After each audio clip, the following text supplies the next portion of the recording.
ప్రభువునందు ప్రియమైన స్నేహితులారా, పరిశుద్ధ గ్రంథంలో నుండి లూకా సువార్త 17వ అధ్యాయం 14వ వచనం 15వ వచనం ధ్యానించుకున్నప్పుడు ఆయన వారిని చూచి మీరు వెళ్ళి మిమ్మును యాజకులకు కనపరచుకొనుడని వారితో చెప్పెను.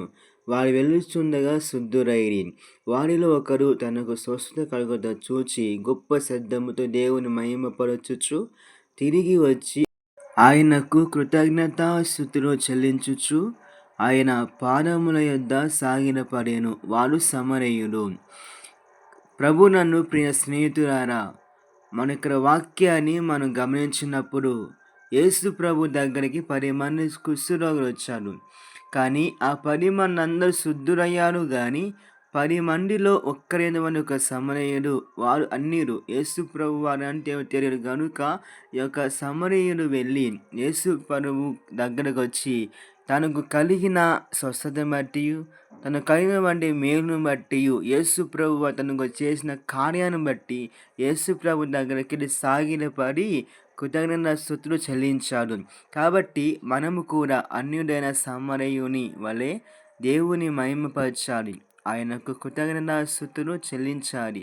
భక్తుడైన యోబు గారు సమస్తము కోల్పోయిన గాని ఏ విధముగా దేవునికి స్తుతి కలుగును గాకని పలికినాడు మనం చూడగలం.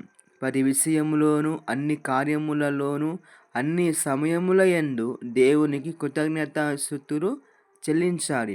పరిశుద్ధ గ్రంథంలో దెస్సలోనికు రాసిన మొదటి పత్రిక 5వ అధ్యాయం 16వ వచనంలో అన్ని విషయమునందును కృతజ్ఞతాస్తుతులు చెల్లించుడి.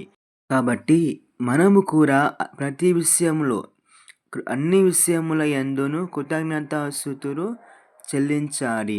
ఏ స్థితిలోనున్నా కానీ దేవునికి కృతజ్ఞతాస్తుతులు చెల్లించాలి.